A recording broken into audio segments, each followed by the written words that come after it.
good day, everybody. This is John Giardinelli. I'm Association Counsel, and welcome to John's Rants.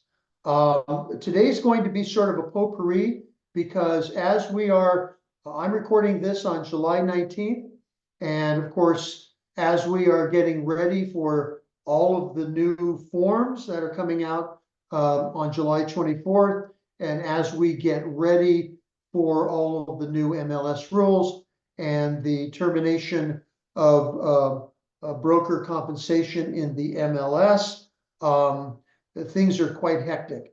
So I pulled a couple of things just to kind of bring you up to date on a few things. Going to highlight a couple of the new forms.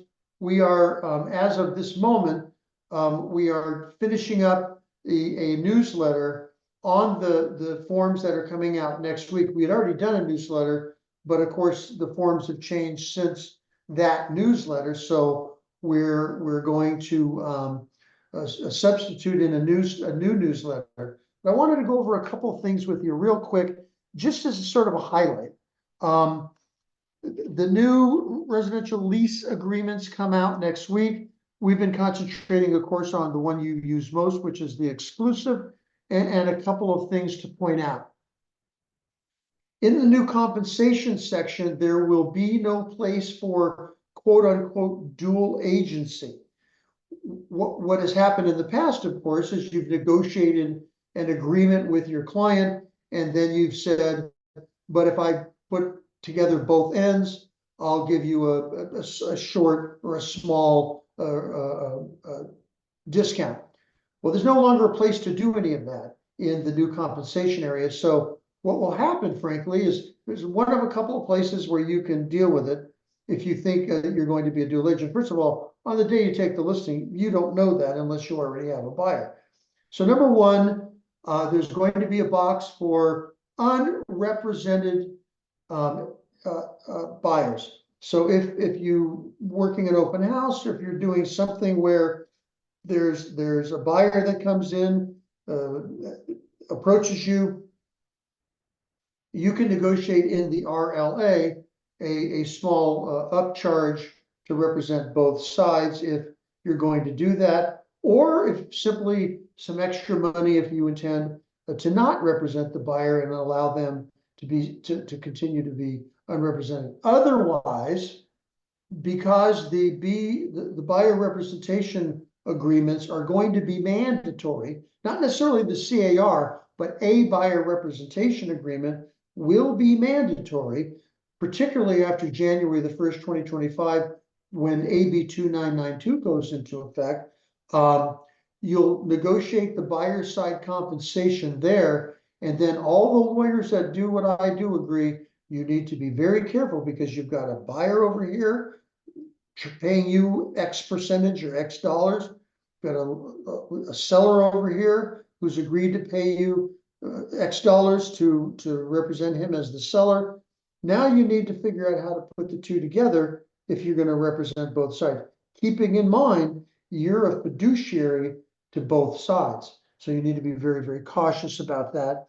And then keep in mind in the new RLA, there will be no broker to broker commission sharing, right? There was a place initially where you could check off a box if your seller authorized you to, and there would be some aspect of broker to broker commission sharing off the MLS. Remember, on August the 13th, CRMLS will be removing all compensation fields,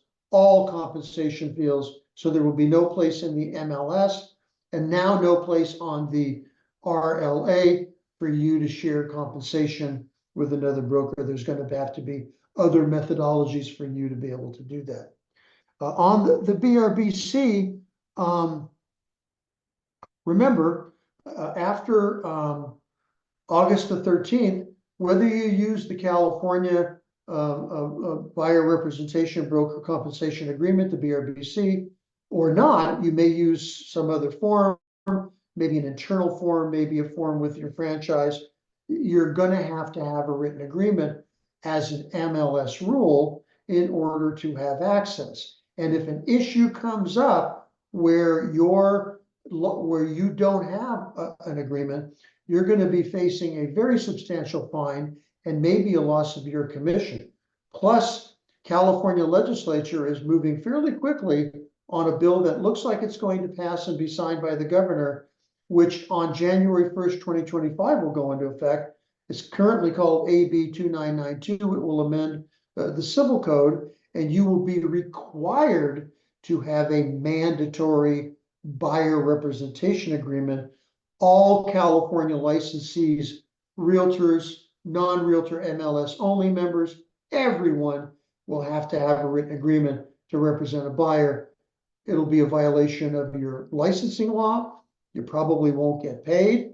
And those agreements will be no longer than 30 days, excuse me, 90 days. There'll be a 90-day max. Be careful of these I've seen a lot of these forms coming out from some of the franchises, and obviously they're trying to simplify what CAR is doing, but every time you simplify something, you leave something out. And so be very, very cautious about that. Talk to your lawyer, do whatever you need to do to get an opinion that you can rely on, that it'll be okay to use non-CAR forms. Read whatever form you are using and any ancillary forms, any bundled forms, very, very carefully. And you should be doing that right now. And then, of course, make sure that you understand that in order to have a dual agency, the client must be fully informed and consent. Simply signing an agency disclosure is probably not sufficient. So we're going to do a newsletter, and we're going to go over all the forms. And by now you've received or will be receiving a newsletter from the association announcing a town hall that will feature your president and yours truly, and maybe a guest star or two, depending upon how I'm instructed. And we will be basically just answering questions. So if you've got questions, start putting them in writing and getting them to the association as quickly as you can, so we can get that in the queue and answer as many of those questions as we possibly can. A couple of changes in the fair housing area. 3 things I want to point out. Number one, there's going to be a lot of different kinds of negotiation going on. You know, you may agree to reduce your compensation if a buyer can't pay you and the seller doesn't give you enough to cover. But whatever you do, treat everybody the same. The Department of Real Estate and the fair housing people are very sensitive to that, because everybody is concerned. First-time home buyers, veterans, and some others are going to be getting the short end of the stick when these changes take place. So be very, very cautious. And number 2, be aware that the HUD filed and started an investigation a couple of years ago because they thought that appraisal bias, appraisal discrimination was rampant. And in fact, they just entered into a settlement agreement with the Appraisal Foundation, who does most of the training and certification and so forth. So appraisers are going to be put under a much tighter microscope now to make sure that their appraisals are not biased and or discriminatory. We've seen a lot of pretty substantial issues in that area. And so we're hoping that things get a little bit better. And then lastly, we all know that this is a very hot political market. We've seen assassination attempts and all that.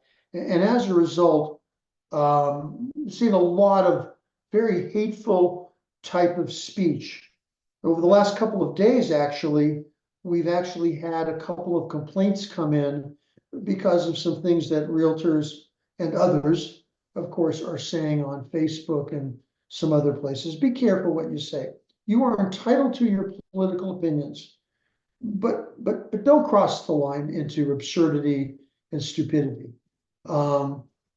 Be cautious. Remember your professions, and remember that under the code of ethics, if you're guilty of a hate speech situation, that does not have to be real estate related, unlike everything else in the code of ethics. So just be very cautious.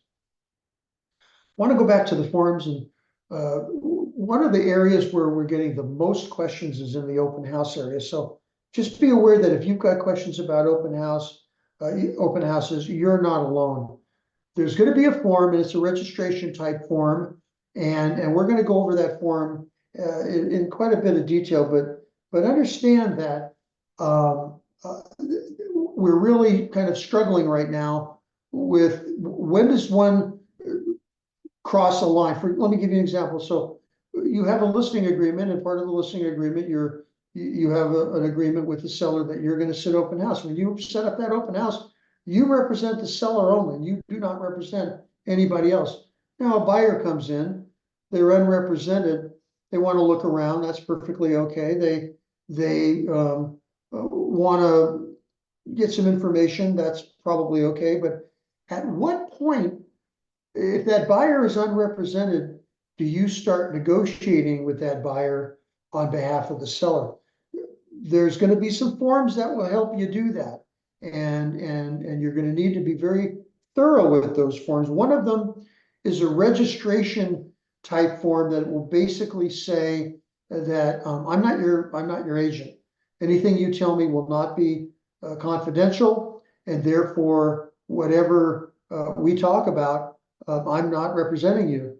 Obviously, if there's an agreement, you can either have them sign a limited buyer representation agreement. There is a form that's coming out that will be limited to you being able to represent them for 30 days on 3 separate houses. And then, of course, if they decide, you know what, we'd really like you to start showing us around, then you could negotiate a formal BRBC. But keep in mind that when they walk in, you shouldn't be turning anybody away. And you need to be really careful about turning people away, particularly if they happen to be in a protected category. But you're not going to be required to do that. So let's not get overly concerned about it. There are some ambiguities. There are some issues. We'll go over all those with you. But first, you're going to need to read the form, and then the questions that you have will probably arise out of the how you're supposed to use those forms. All right, so let's talk about 2 more things. One is that the multiple listing service rules will be going into effect shortly, and on August the 13th or 14th, when you wake up in the morning, there will no longer be compensation fields. There will be they will continue to operate the concession fields that are currently being operated. But you need to understand that a proposal for a concession is simply a suggestion to make an offer. It is not an offer of compensation. An offer of compensation is a formalized agreement that the seller will pay compensation that will either be based upon a RPA that contains that or some other document. But CRMLS is going to be very, very strict. In fact, more than likely, if you don't understand the distinction, and we're going to help you, we're going to do videos, we're going to do stuff like that. But if you don't understand the difference, it could amount to a $2,500 citation fine. So be very, very careful about that.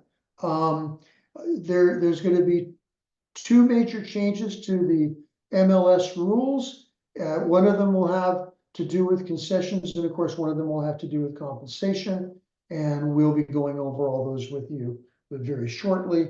And then lastly, as you probably have heard, the Consumer Federation of America has been very active in working with the Department of Justice to push this entire conversation and dialogue regarding broker compensation and the need for broker representation agreements. And so I'm going to forward over to the board a recent proposed criteria that the Consumer Federation is recommending for consumers to think about before they sign a BRBC. They're looking at things like the length of the contract, the type size, I'm going to read from their proposal, how it's organized. Is it written in legalese or plain language? How long should you agree to enter into the contract? There, even though the law and the form has a 90-day, they're recommending 30 to 60 in terms of buyer broker representation agreements, with an understanding those agreements can be extended. They want to make sure that termination rights are very clear, that compensation is written out. And by the way, CRMLS is going to make it very clear that there will be no ambiguities. You will work with your buyer, and it will either be a specific dollar figure or a specific percentage, and that's what you will earn. It will be very difficult for you to agree to anything that's more ambiguous than that, because the NAR settlement says that the dollar figure and or the percentage must be clearly and expressly ascertainable. So if you start putting in contingent compensation and all that, well, that's not going to fly. Okay, and so they want to make sure that there's a disclosure regarding negotiability. They want to make sure that the buyer clearly understands what they're going to be paying, what additional cost, and then how the obligation might be continuing. In the BRBC, for example, that there's going to be some issues regarding what is a broker involved property. Did you document it carefully? They're gonna want to know, are there going to be seller concessions? And of course, you won't know that unless you already are aware of the specific property. Are there conflicts of interest? And then, of course, what kind of remedies are available? So there's a lot going on. Probably, if you're confused, don't feel bad. First of all, know that the association, your president, your board of directors, your executives and staff are dedicated to doing everything they can to clear up these issues on a go-forward basis. I'm doing the best I can. I know the staff is doing a phenomenal job at the association level. So be very, very grateful and just keep up. But I'm going to give you an example. We had a defense counsel meeting because, again, a lot of our clients were sued during the class actions. Of course, everything is stayed right now pending the NAR settlement, but we've continued to meet, and we're confused about a couple of things. Now we're working through it, and we'll get answers, but you need to be patient with yourselves. You need to understand that there's going to be a learning curve, and there's going to be a time where things sort of emerge and we start getting a more comfortable sense.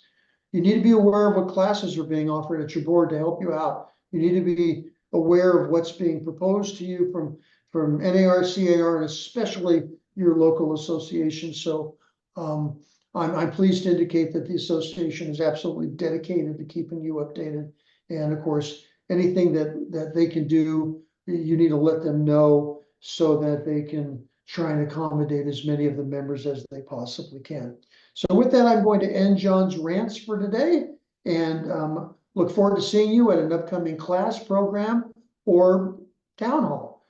Thank you so very much.